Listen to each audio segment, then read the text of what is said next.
So you're a teacher here at St. Anne's. How long have you been on staff here? This is my 5th year. And so the inquiry project has been going on how long? 2 years. Right. So we sort of started it off 2 years ago. 3 years ago we were talking about it, and we started 2 years ago. Maybe you could tell me a bit about the process of starting it off. What was involved in getting together, deciding that maybe you wanted to do things differently? What process was involved with that?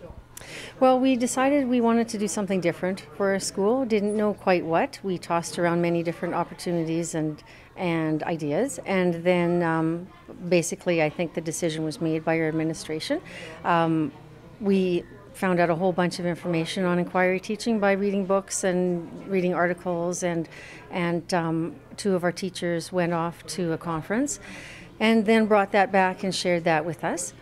And then we went to Calgary and we went to the inquiry schools there, and we saw amazing things and got us all excited. What was it the most about the Calgary schools that sort of tweaked your imagination and said, yeah, we've got to get something like this going in our school? They look very much like our school looks now, with the hallways full of unbelievable projects. The kids were very not nervous about talking to people. You'd have people coming in and they would love to share their ideas. We walked through the halls and we just went, wow, this is amazing. From floor to ceiling, they were just phenomenal opportunities for learning. And I got very excited about that because I love to see creative things up on the walls. And so this must have challenged some of the assumptions that you had made as a teacher about what school should look like and feel like. And that's not always an easy thing, to challenge assumptions. What are some of the big changes that you had to make in your own vision of your classroom and of the school? That's a really neat question, because I'm old enough that I went through the whole language phase of teaching many years ago, and it's very similar to that, and that's how I've sort of always taught, is put everything all together and come up with something phenomenal with the kids' help. And so some of the things were different, but some of the ways were just the way I like to teach. So it was very wonderful for me to be in a school and have an administration that just said, okay, whatever, just go for it. And so we did, and we created this zoo, and most people think we're crazy, but it has been the best learning experience for these children. It's been awesome. And as a teacher myself, I know there are days when things are crazy in the classroom and chaotic, and you sort of close the door and hope people don't walk by and think you're a bad teacher because kids are noisy. And tell me a bit about that transition, not only in getting rid of desks and moving in tables, but just the transition to the way that you conducted your classroom.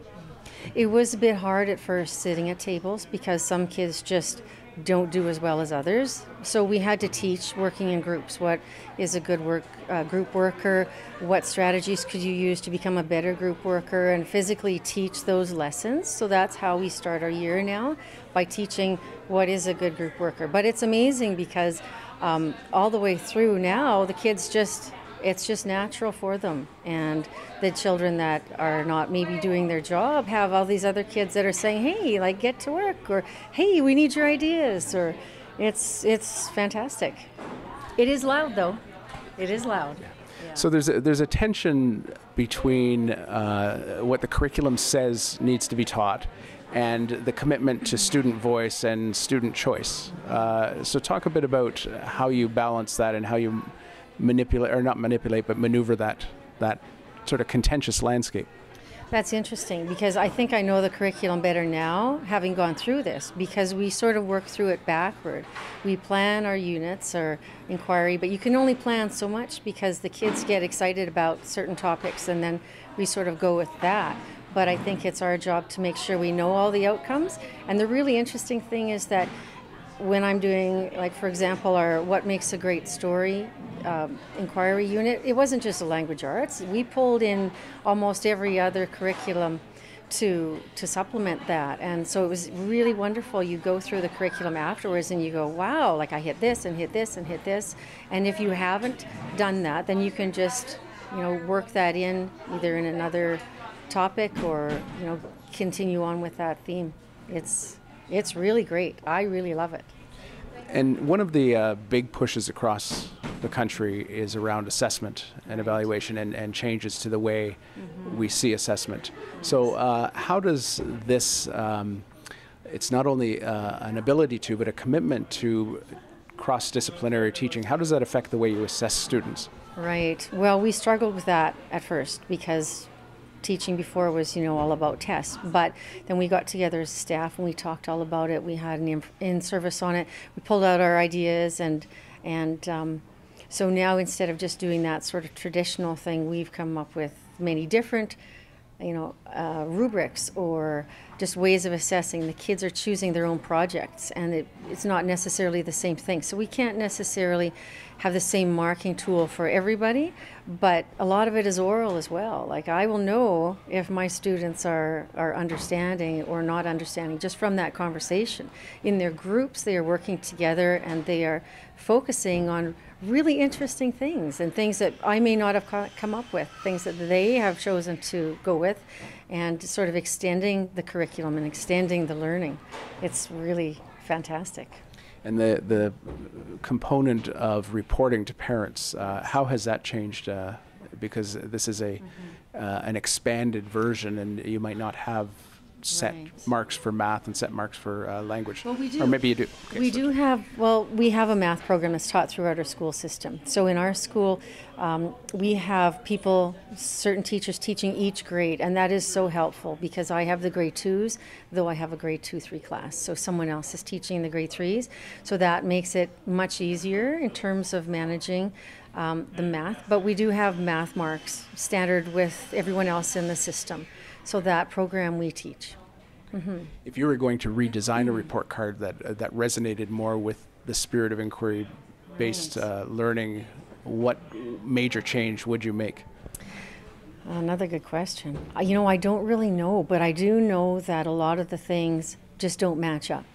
And I think it's important for parents to be here, to physically come in and see what we're working on and to talk to the kids and have the kids journal about what they're doing, because that's really important too, because sometimes we forget what we've been working on and there's so many varied things. So I think report cards may need to change if we're adopting more curriculum in terms of the inquiry method.